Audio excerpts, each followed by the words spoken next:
very experienced female entertainer, Calypso Queen of the World on 5 occasions. Would you please put your hands together? Let's welcome singing Francine.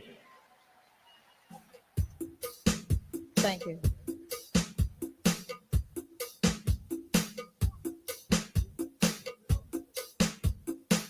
Hate, greed, color, racism is destroying the universe. I am totally against that. The title of my song, Equal Rights. That's my contribution for the evening, ladies and gentlemen. 1, 2, 1, 2, 1, 2, 3. Equal rights.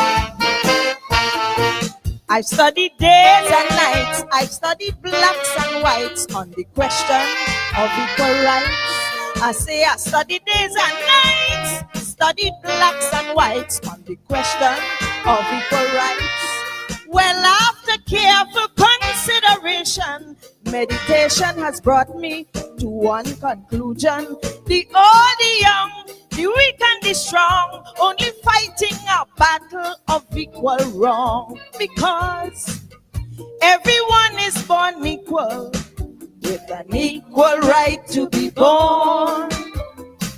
And everyone is equal, so don't treat each other with scorn.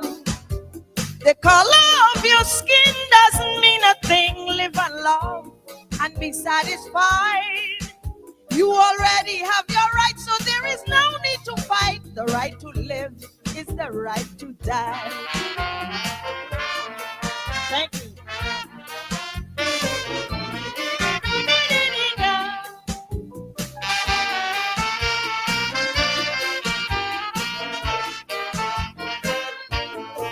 It is a simple case that we cannot be faced. We all belong to the human race. So you can tell your bud, we all are made of mud, equivalently equal by flesh and blood. So what's the use of all this confusion, discrimination and fight for worldly possession? The rich, the poor, the weak and the small are equal in size when the master call. That's right. Everyone is born equal, with an equal right to be born. And everyone is equal, so don't treat your brother with scorn. We have the same earth to live, the same life to give, and yet we will not unite. We ought to be ashamed to play a dirty game and then talking about equal rights.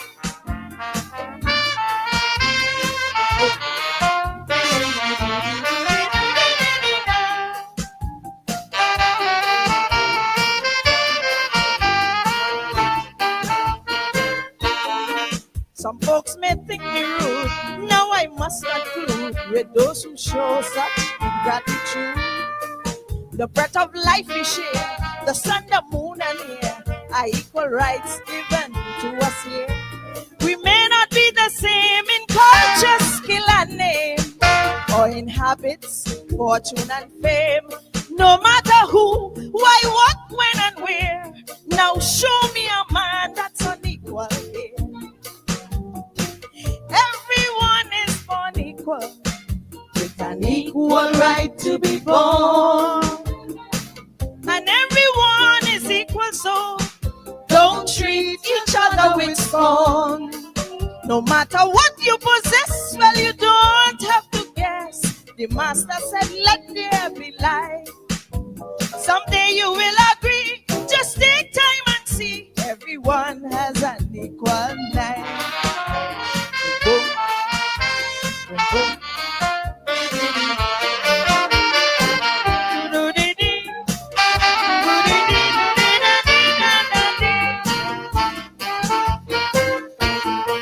Now there are foolish men who know but still pretend the laws of nature try to amend. No matter what you feel, the truth you can't conceal, and for sure, what is real is real. We may not be the same in culture, skill, and name, or in habits, fortune, and fame. No matter who, why, what, when, and where, just show me one man that is equal here. It is a simple case that we cannot be faced. We all belong to the human race. So you can tell your bud, we all are made of mud, equivalently equal by flesh and blood. So what's the use of all this confusion, discrimination, and fight for worldly possession? The rich, the poor, the weak, and the small are equal in size when the master call. That's right. Everyone is born equal, with an equal right to be born. And everyone is equal, so don't treat your sister with scorn. We have the same earth to live, the same life to give, and yet we will not unite. We ought to be ashamed to play a dirty game and then talking about equal rights.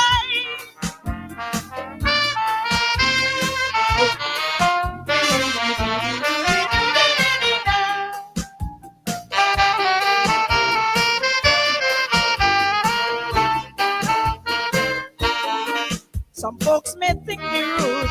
Now I must conclude with those who show such ingratitude. The breath of life we share, the sun, the moon, and air are equal rights given to us here.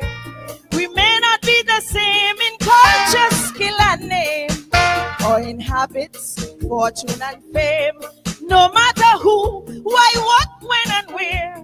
Now show me a man that's unequal here. Everyone is born equal, with an equal right to be born.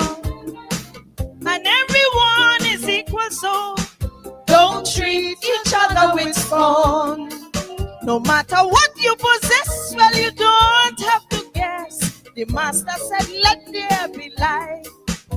Someday you will agree. Just take time and see. Everyone has an equal life.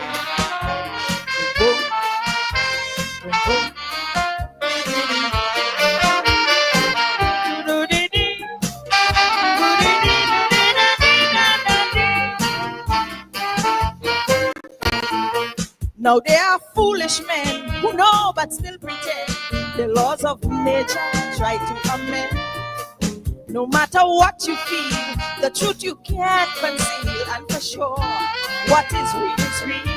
We may not be the same in culture, skill, and name, or in habits, fortune, and fame. No matter who, why, what, when, and where, just show me one man that is equal here.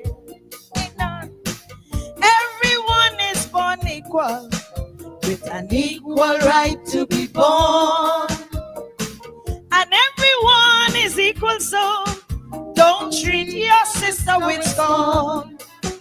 We may differ in looks, in language, in shape, in ways, or even in height. But please don't forget, in life or in death, everyone has an equal life.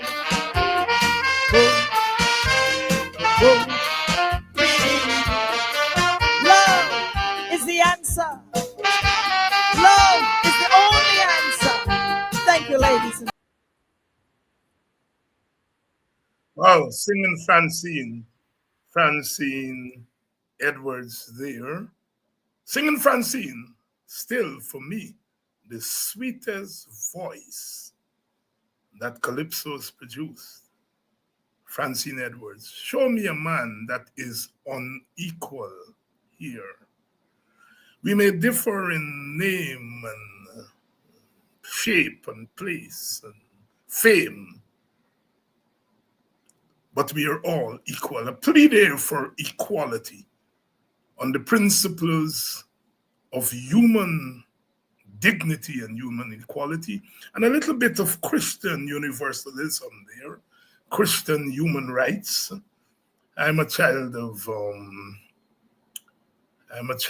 liberation theology, a little bit of liberation theology there. You can tell the age that's singing Francine. For the younger ones, liberation theology is the Christian ethos that says that life is not just about heaven and the afterlife, it's also about here, fighting for the milk and honey right here. Someone in that era said, I'm a revolutionary because I'm a Christian. And I'm a Christian because I'm a revolutionary. It's a beautiful time of being a Christian in the 1970s and the 1980s. Maybe it's beginning in the 1960s. The Roman Catholic Church was really in the front line of that liberation theology. It came to an end when Karl Wojtyła, the Polish Pope, came and he put an end to liberation theology. I always remember him. He is revered in some quarters because of his anti-communism. But for those of us in this part of the world, tonight is putting an end to liberation theology was not a forward-looking stance at the time, because it was a great time to be a Christian in the 70s and the 80s, to see the church witnessing for the poor and the powerless. But that's 40 years ago. Just a little bit of history there. And I have to be careful because our guest tonight is GHK Lall. He's a devout Catholic and so on. And I look, in my time, when we were running from the oppression of the time, the Catholic Church used to hide us. So I am, the Catholic Church used to hide us and take care of us and so on. A beautiful time to have been a Christian. And the Anglican Church was also very forward-looking under Randolph George, the first Guyanese to become the bishop of the Anglican Church. And in those days, the Catholic Church was led by Benedict Singh, my countryman. It's from Buxton, Lusignan area. At that time, he was the bishop of the Catholic Church.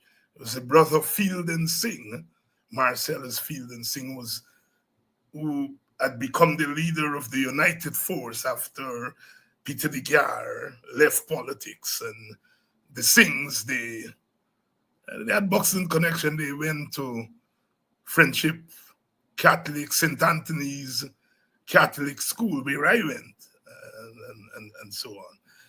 Just a little bit of history. There is emancipation period. We're just into the month of emancipation, and it's that silly season, very silly it has gotten these days. But we are moving on because we have to. Tonight, like I said, GHK Lall is here, and we are going to be talking about a number of things that have to do with the election and emancipation and so forth. We shall see. And if the PPP believes that they will get away with another rigged election, as they did in 2020, they will know where barley grow. I want to say it again. We will not accept a rigged election in 2025. And if the PPP believes that they will get away with another rigged election as they did in 2020, they will know where barley grow. I want to say it again.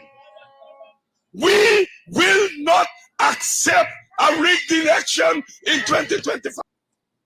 A little bit from the campaign trail there, a little bit of the campaign trail. I think that was last night. Last night, I think that was at Beirut, Bachelor's Adventure Paradise area. And I played that clip because today I saw a news item where GCOM has awakened. It seems they were sleeping. And they said that, among other things, vote buying is a crime. Oh my God. We have been talking for more than a year about this vote. But I know GHK Lall, and he has been on this program. We've talked about vote buying. I wasn't sure that it was a crime under the law. I knew it was a moral crime, a political crime, but GCOM is now saying that it's a crime. After all the vote buying, open vote buying, by at least two political parties, openly, not hiding. Now GCOM, after more than 2 years of vote buying, is coming out now and saying that vote buying is a crime. You all understand why I said last night that we not accept the elections?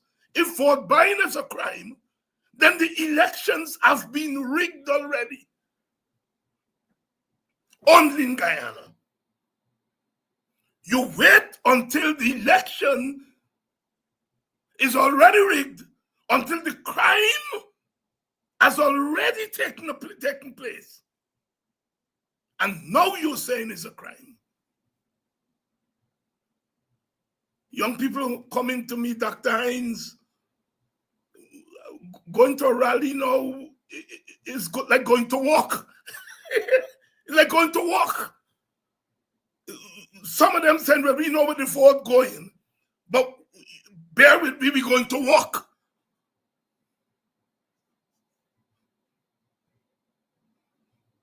That is what our elections have become. An exchange of your presence at a rally, the potential exchange of your votes for money. Oh God, where GCOM was all the time. You all understand why those people, when I was saying it last night before the word come out of my mouth, you all can hear them in the background. They are not going to accept a rigged election. I know that. And we know that. But anyhow, Guyana, good evening. Please share the word. We're starting early because you all know, I think I'm talking at Golden Grove later on tonight. So that's why we're doing the early thing. Let me bring in my guests. GHK, good evening. Good evening. Good evening to you. Good evening, everyone. And thank you for coming on, as usual. And we have the items we want to touch on tonight. But of course, when we agreed on what we're going to talk on tonight, we had not seen GCOM's declaration. Have you seen the declaration today? No, I didn't. No, yes. I haven't. GCOM has come out with a statement today that disclosing who you are voting for, meaning when you go in to the booth, if you take out the picture, and so it's a crime. And vote buying is a crime. GHK, talk to me. Because you have been on this program and you have been a strong advocate against vote buying. Talk to us. Again, good evening, everyone. My delight to be here to share with you. I wish I can do this more often. And again, we're in Emancipation Month. Let's make the best of Emancipation Month. Emancipation is every day, how we free ourselves, our thinking. And so we come to this development from GCOM less than less than 4 weeks before a most crucial, pivotal election in this country. And to tell us now that vote buying is a crime. So we have already started out on a criminal footing because the vote buying coming in the future, the vote buying has already started and it's been happening and it's been picking up steam. The vote sharing in terms of how I voted or who I voted for, whether under compulsion or invitation, that we understand now is a crime, and I'm glad to hear that. But that's in the future. That's 4 weeks away.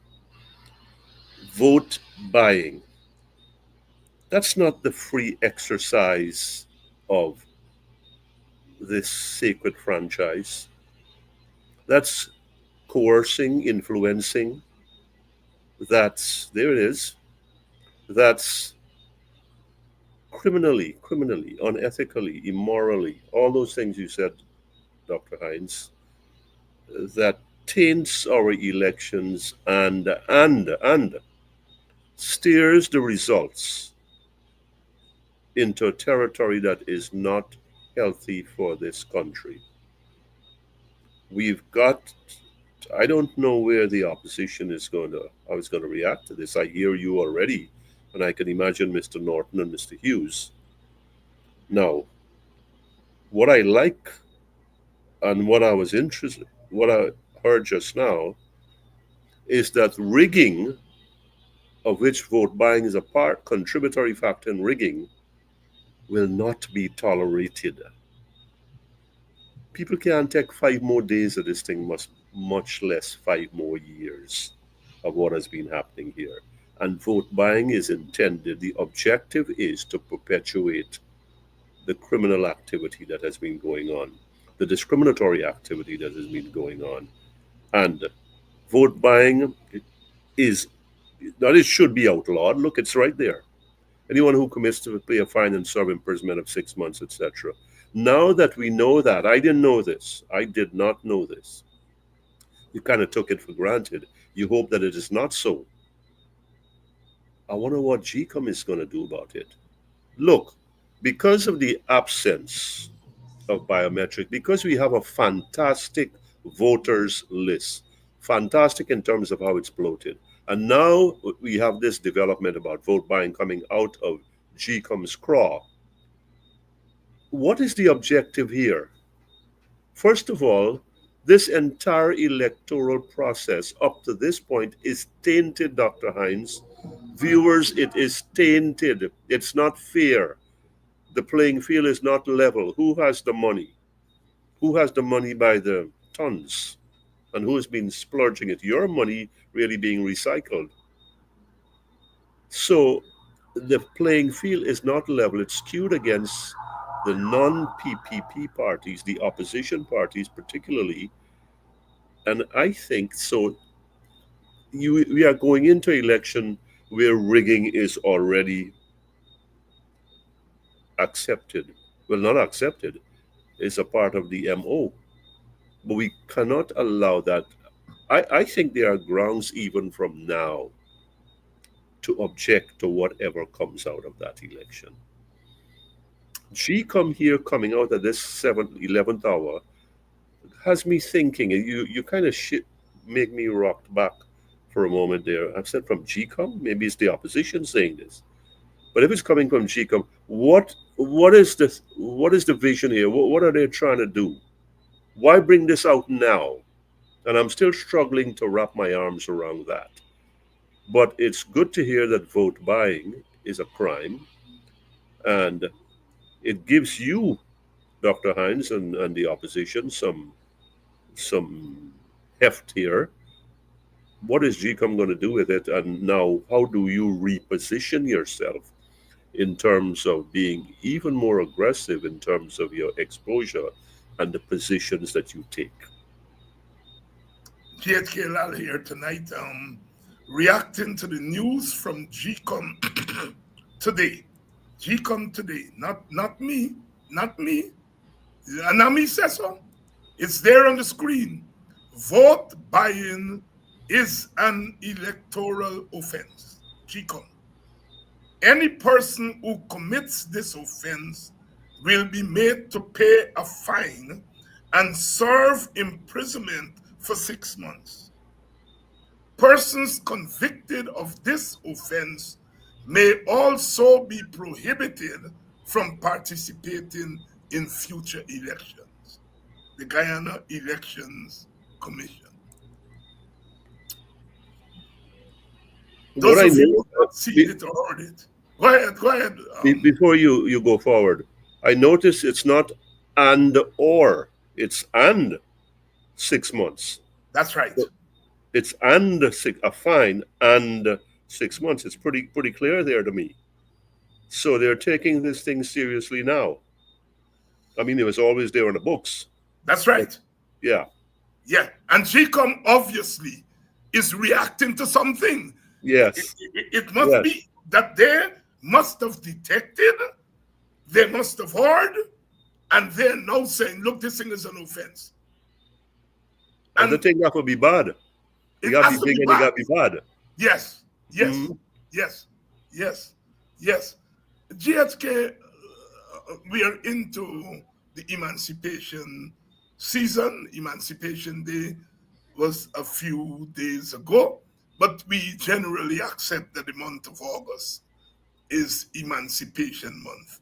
And I was given a little tidbit of history as a child of liberation theology, as I started it. I know you were a Catholic, and from your thinking, your thoughts over the years, both in writing and on these programs, I wouldn't be carrying tales out of school if I would say that you yourself are a child, a student of liberation theology. Tying liberation theology with emancipation for us.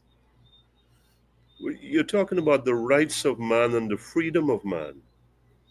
We are talking about the vision of man and how do each man and woman fit in to this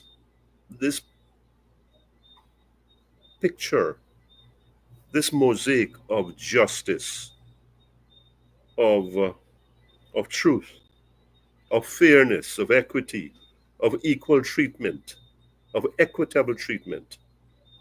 And remember, you're going into the scriptural standard. All men are brothers and sisters. We are brothers and sisters. So that is why we can even take that commandment to the extent, to this revolutionary stage of love thine enemy. People don't understand love. It's not just love your neighbor, it's love thine enemy. Yes, we will disagree. Yes, we will go tooth and nail and fang and claw. But at the end of the day, I must respect you whether you look like me or otherwise. And so liberation theology was no system, liberation, freedom, emancipation, freedom. No system must lock us in where one is inferior, where one is being treated unequally. And I think this is where the two blend together. Emancipation, the physical chains have been removed. But what about the mental ones? What about the economic ones? What about the environmental ones, the political ones? That 200 years later, almost, the struggle goes on. The struggle goes on. And first, emancipation was desired, yearned for, because of the human element that was involved. We're talking about human resources. But why were people enslaved, or what was part of the slavery matrix when Columbus and whoever else came? It was the natural resource exploitation, the agricultural resource exploit. They're always coming looking for gold. And the new gold that we have here is the black one, oil. So we've exchanged physical emancipation for oil slavery. We are now into this economic slavery where we are tied until 2057 to a piece of paper and say, well, we are honorable people, so we will not challenge it. Sanctity of contract tells me, and I don't want to go too far into this, that I've already admitted that your position is superior and that you are superior to me if I take this far. And I will never accept that. I can't accept that, so help me God. Coming back now to the spiritual side. Man was born to be free. We heard Francine. Was born to be free, was born to be equal. We know that there is some inherent sense in us that even the jail man want for escape. Even they put a man in isolation, maximum security, he's still thinking about freedom. Freedom. And you put the spiritual element to it, Christian, Muslim, whatever, and the burning desire, the drive to be free, to be economical, not only just physically free, but to be economically free, to be able to participate and to explore what your gifts freely, fairly. That's what where liberation theology and emancipation come together. It's the beginning of it. These are beginnings to a journey. They're not the end. It's a new beginning. And Catholic social teaching, one of the 7 Catholic social teachings, not my teachings, say that we have a right as a citizen, and I speak this on Catholic programs, and people don't like it. We have a right as a citizen, a sacred right, to raise our voices and our pens and our minds for a system that is about respect and justice and the way we are governed, the quality of our lives. And this is where there's a confluence with liberation theology, Catholic social teaching. I think social teachings on the whole, social justice teachings, and emancipation. We are free and we must be able to maximize the opportunities, the spirit within us, and we must do so in an unfettered way. So I think that one, there's the coming together of the two, and then the exploration for the maximization of the two. I hope I didn't add too much strange words in there, but that's how I see this. That's my context, and that's what I have lived, and that's what I have put out in different audience before different audience, and that's what I try my best to live, because it's easy to talk about it, but then we've got to live it. I got to live it with you. I got to live it with the PPP man. I got to live it with the man who don't like me. I've got to live it with the man who is not a Christian. I've got to live it with the man who's not a Guyanese, the explorer who comes here. But at the end of the day, I must be able to look at every man in the face, and we must be able to look at every person in the face as fellow Guyanese and non-Guyanese and say, this is what I stand for. I'm a free man, and therefore, unshackled by any limitations, I am able to think about this and then work towards it. And if I got to fight for it, then I'll do that. So this is for me the how far emancipation and liberation theology can. And Oscar Romero and others have given their lives for this kind of thing. So we when we sit here in these air-conditioned confines and talk about these things, we must be able to go out there on the road and represent them too. And so that's where I see these are the groundings and from which we grow. GHK, you went to oil, understandably so. I have said, and so many others have also said, that this election is about oil. This election is about vote buy-in. This election is about social media. When people ask what is different about these elections, I point to those three things. One, it's about that oil money and the oil resource. And two, it's about social media. This is a social media election, fully. The last one was partly social media. This one is more social media. And of course, it's about vote buy-in, and we've talked about vote buy-in already. But I want to talk about oil because you mentioned the oil contract. But we know I want to take you to the oil resource that is coming in to Guyana and how that is impacting this election. How do the resources coming in from oil, meager, unfair, unequal, but they're coming in?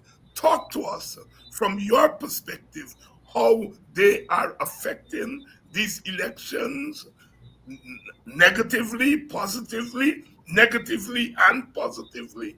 Talk to us, GHK Lall. Well, first of all, there's a lesser degree of voter indifference in this election. I think we can agree on that. Eyes, whether we are undecided, are on the elections, and the difference this time is the oil, the presence of oil. In 2020, we had found oil, but we had even I think we had just had our oil first lift or something like that. Yes. And so the appreciation for what the terms meant or oil money meant was still in the future. In the 5 years since this government has taken office, there are two sides to this, or I'll limit myself to two sides. Unfair, meager, maga, whatever. What have you done with this money? That's the first aspect. We'll come to that in a moment. And what are you doing now in the home stretch with the proceeds from the oil sales? So let's go back over the last 5 years. Every budget has been a record budget. And every budget has seen 50% and upwards. I think the lowest may have been 46% for public works, infrastructure. And we are not talking about, this does not include services. It's about building mostly. So you're looking, let's take this year's budget and last year's budget. 58.8%, 58% of the budget was on inanimate ideas, visions, strategies. And you had less than 10% altogether going for things that have a direct benefit for the people. You said, well, we are trying to manage inflation. Well, if they want, we share out all the oil money now. And inflation gonna kill we, and then the thing gonna dry up, and so on and so forth. The voter, not the opposition voter base or the government voter base, looked at what was going on with the oil money, Dr. Hines, and our fellow Guyanese. Every day you look in the papers, it's almost guaranteed that you're going to see a gleaming headline, positive headline about Guyana. And it's not just about GDP, it's about discovery, about what oil is going to do for us and what the oil can do for us. And then the ordinary man, the black man, the Indian man, the Amerindian man, the indigenous man, the mixed man and woman says, well, all this good news going on, and why am I where I am? So that is part of the driving force, ladies and gentlemen.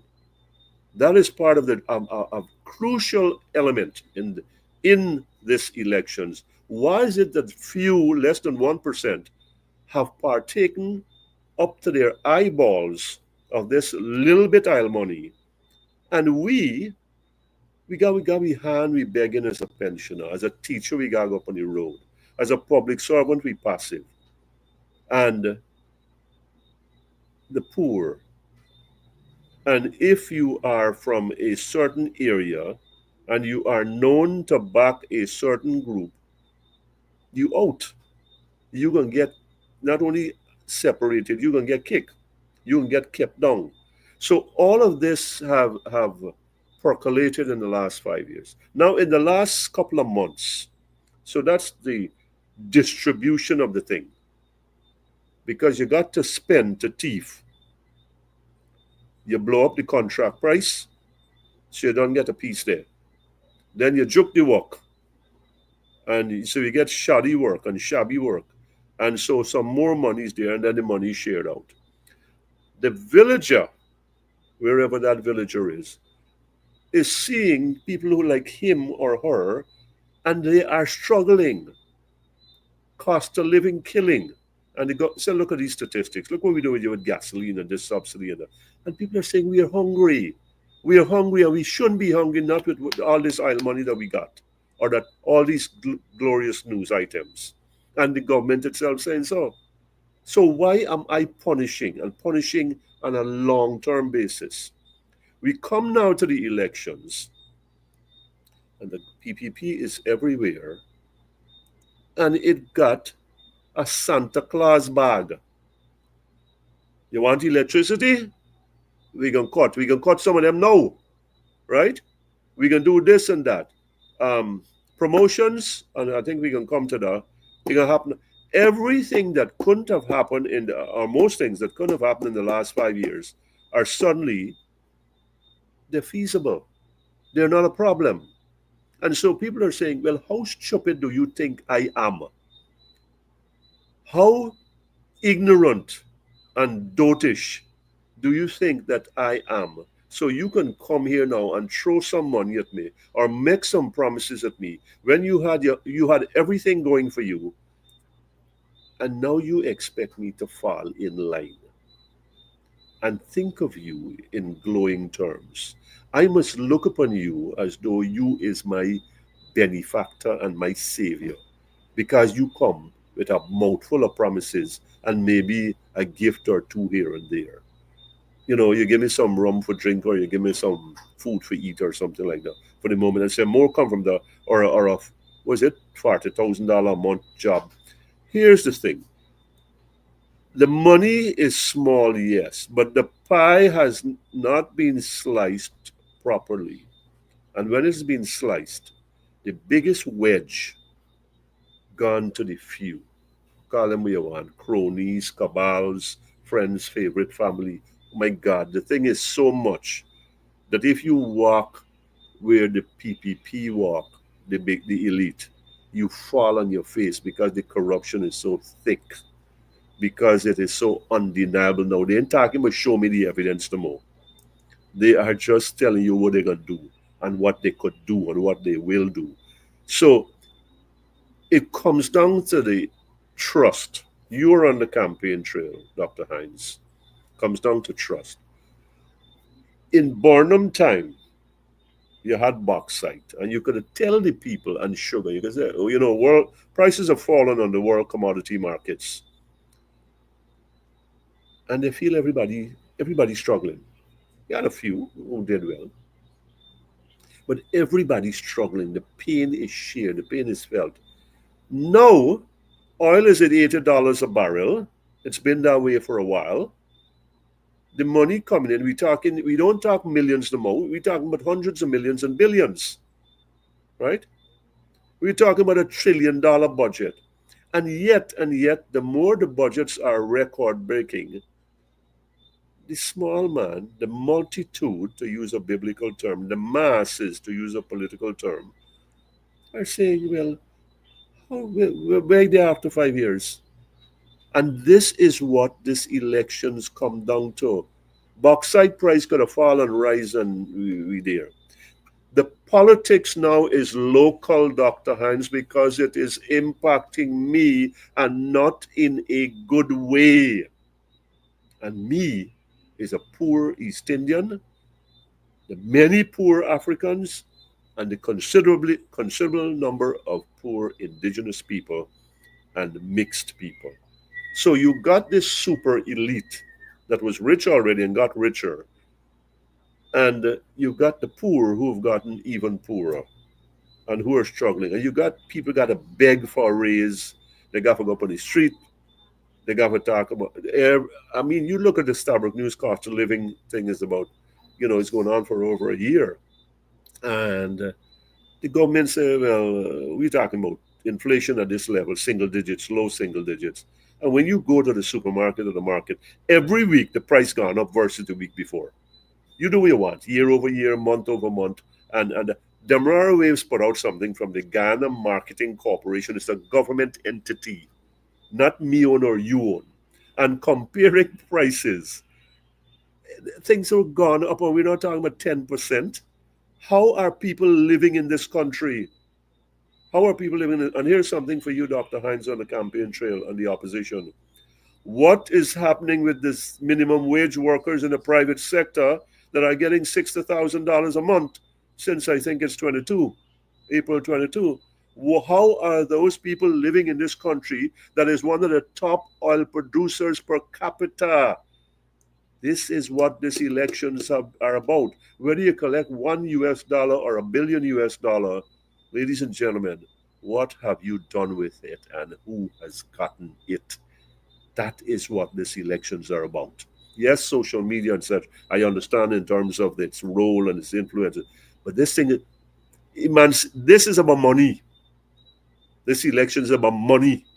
Let's get this straight. This is about individual progress, individual participation in the pie, and individual prosperity. It's about the future. It's about the destiny. Can I trust you, whoever you are, to have my life in your hands for the next 5 years? That's what these elections are about. Can I trust you to have my life in your hands for the next 5 years? For the next 5 years, Yes. GHK Lall here tonight, raising very important points and pointing to the linkage between our newfound wealth and the condition of the Guyanese people. It was the World Bank just the other day reminded us that a poverty rate is about 48%. The government is running up and down saying, well, that is dated data, but they're not giving us the current data. They're speculating. But if you say the World Bank data is dated, that was 2019. This is 2025. Tell us, Mr. Government. You're telling us you know who's gonna win the election. You know you're gonna win the election. But tell us what is the poverty rate if you're denying the poverty rate. Now we live in Guyana. GHK Lall is pointing out we all go to the market. We all know the wages that the majority of workers take home, whether they're in the private sector or the public sector. We know that. And so when the World Bank says poverty rate is 48%, we attempted to say to the World Bank, you'll probably get that a little wrong. It's probably more than 48. 48 is the average GHG. I bet among Amerindians is higher than 48.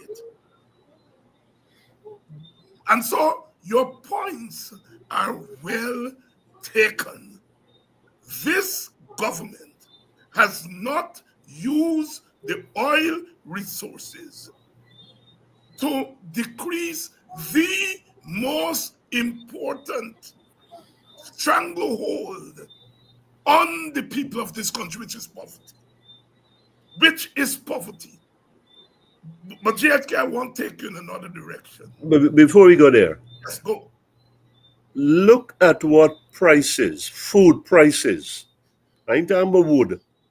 I ain't talking about the little fence where you got for bill. I'm talking about food for put in the pot. Look at where food prices are year over year, basic food items. So I'm saying when I can't, I don't know what's the World Bank's definition, but I'm saying when I can't feed my family on a consistent basis, then I am living in poverty. So here's where I'm going to extrapolate this now.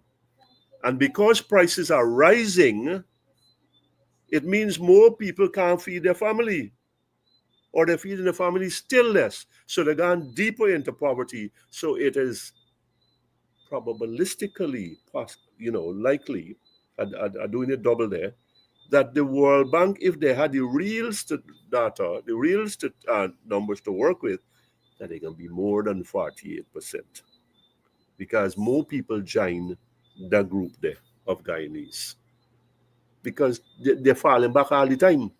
Yes, yes.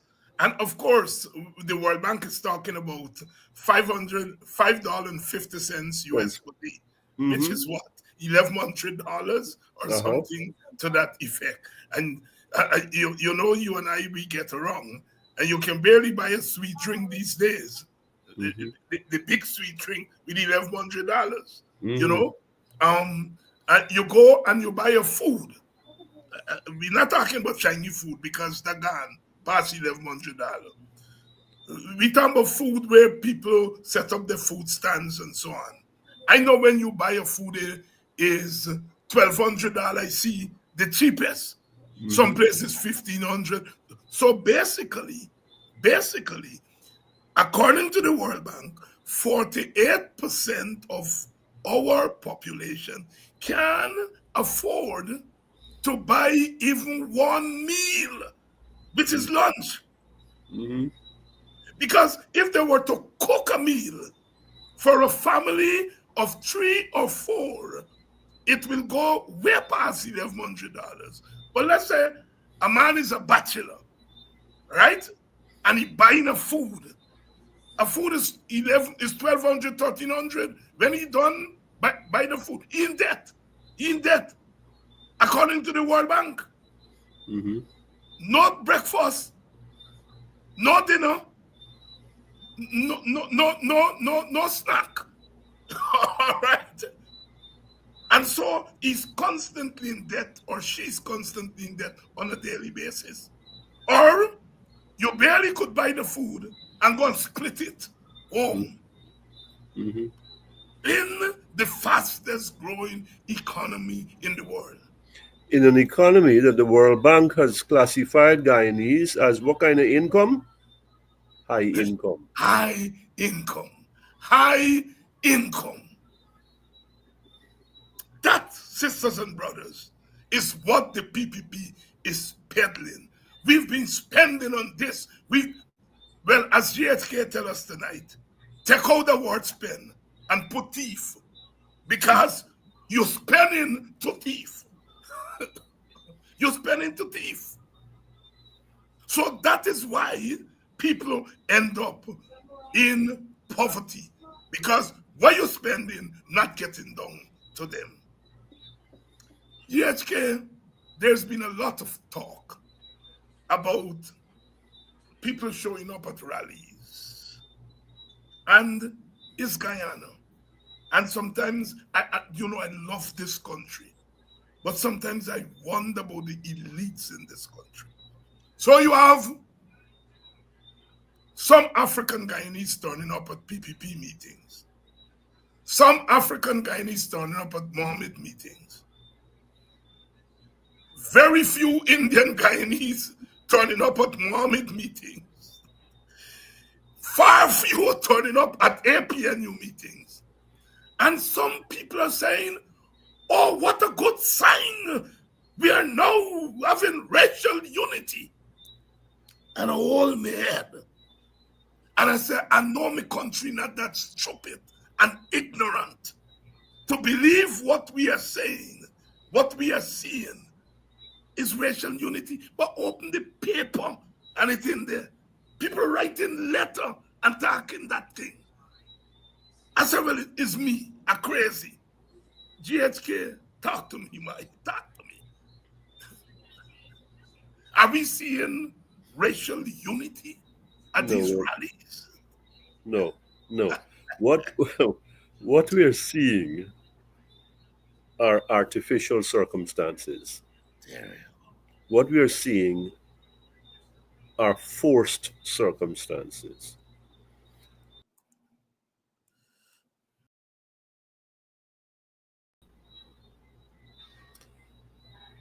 I went to a place to buy some dog chow, and I meet up a man about my age, I know him from a while, and he's from the Soos Dyke area. He said, yesterday I been there, and the bus is, and the contingent pass going to Linden. He said they pick up a whole set of people from Soos Dyke who they waited, all dressed and flagged and so on and so forth. And they heading to Linden. And they will be captured by the media cameras and put out there as people from Linden. And we saw some of that today of turnout, etc.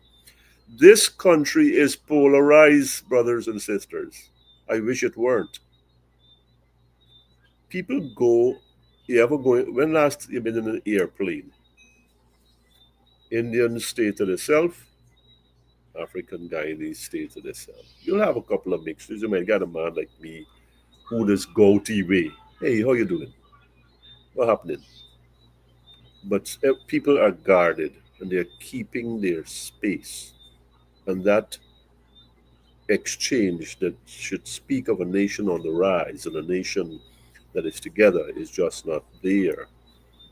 You have our environment where we see who's getting the money, and we know who are the people punishing. Are you telling me the what? I'm saying, and I've said this before, or in recent writings, if the PPP government has done so well over the last 5 years, then it doesn't even have to campaign. I mean, that's being a little silly myself and taking things too far. If you've done so much, then your record is your greatest selling point. You don't have to come now, push your hand in the back like Santa Claus and pull out something and say, well, this is what I've got for you. Am I heroic or what? Am I for you or not? And who can be better than me? And we come back to oil again. You can do that now because you control the purse strings. You can bring in a busload of people or 10 busload of people, and you can round up people and give them not a sense of belonging, but give them something to go on for that go wrong, Linden or some other place, and say, look, we have got we have got a great following here, and we are good. So then, why all of the activity? Why is this frenzy? Why is Mr. Mohammed causing so much difficulty in the PPP camp? Ignore him. He'll burn out himself. The interest will fizzle. But the PPP government knows fully well what it has done for the past 5 years and who are its beneficiaries and who are its losers. Losers are not few. The losers are across the board with distinctive components, sizable components, huge components in the Amerindian communities and in the African Guyanese community. There are Indians who have struggled, can't make it. I know them. I gotta help them. Can only help so much and so many. But the bulk of the people who have felt the squeeze in this country are from the African and indigenous demographic. They have been, and so you see some of them turning up at the rallies because it's held out. You're going to do this or not? It's a hostage situation. Not all of them are, but who's gotten a contract? Who's gotten a contract to dig a drain, clear a drain? Who's been given a transportation contract or a catering contract? And that's what it comes down to here. People are responding to the stimuli. And how long is that going to last? Who's using whom here? Who is using whom? People will allow themselves to be used for to collect the cash grant or to collect the handout or to collect whatever it is in that package to go from today to tomorrow. But again, Dr. Hines and my fellow citizens, people in so stupid. Are they going to live on handouts for the rest of their lives or for the next 5 years? Are they going to be wasting their votes? And only they can decide that. Wasting their votes come September 1st. Having gone through 5 years of humiliation, of needing, not wanting, and not being able to deal with those needs in a dignified manner. You want another 5 years of that? Well, maybe you're asking for it. Maybe you're so dumb in the thinking of the PPP that we could do anything and get away with it. And that's where I see these crowds.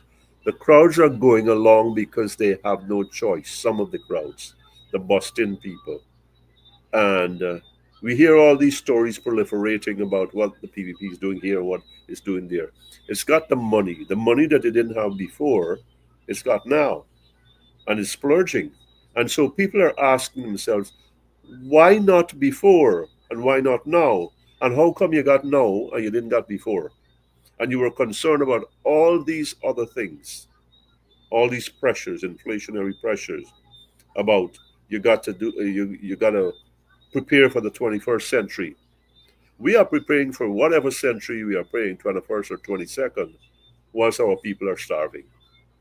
We've got all the numbers in the world, and our government, which has done so well, has got to bus in people, have got to coerce some people, right? So you put this thing out there and say, look, we got all these black people, or we got this mixed crowd here, and is it really so?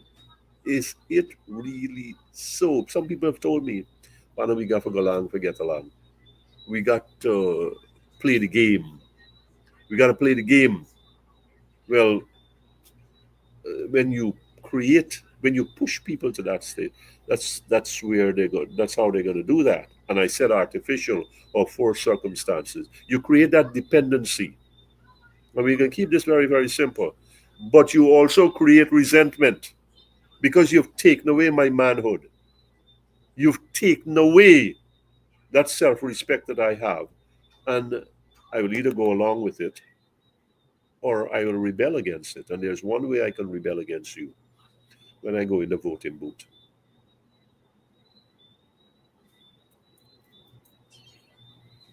Mute. You're on You are mute. mute. Yes. I have to, as I said at the beginning of the meeting, go on the campaign trail. So, your closing thoughts. We have an I'm going to talk to our citizens here. We have our future in our hands, and it's not just our future. We have our children's future. The choice that we have to make is a precious one. The good Lord, whether you believe or not, whatever God you believe in, has blessed this country immensely. He's blessed you with a brain in your head and with eyesight, vision. You know what has happened. You know what should have happened and has not happened to you, regardless of your color, your social standing. Your social standing is nothing to talk about because you have been kept that way. Do you want to continue that way? So as we go into September 1st, it's going to get more heated. It's going to get nasty. Keep your cool, hold your peace, and you've got what is wanted in your hands. You've got an X. Use it wisely. Use it for yourself and your family, your community, and your country. You've got a great responsibility. It's all in your hands. And don't fail yourself. Don't fail this country. We cannot afford, my sisters and brothers, we cannot afford what has been going on for the last 5 years with all this oil wealth, with the world talking so gloriously about us. We can't we cannot continue living on our knees. We cannot continue to be satisfied with where we were. And so much so that we want to continue that way. To you, I say, God bless. To you, Dr. Hines, thank you for the privilege of sharing here. And may we have a process that we can rely on, that we can trust, and that can take us into the next several years ahead. GHK Lall, I want to thank you very much, my brother. A little bit abbreviated tonight, but the circumstances demand that we have to. Thank you very much, my brother. And to you, the audience, thank you. We managed to squeeze in a program tonight. I'll see you all maybe tomorrow night. I know I'm speaking somewhere on the East Bank tomorrow. We'll see whether we can have an early show tomorrow. Until then, take care of yourselves and make sure that you continue to follow and participate in the campaign. Good night.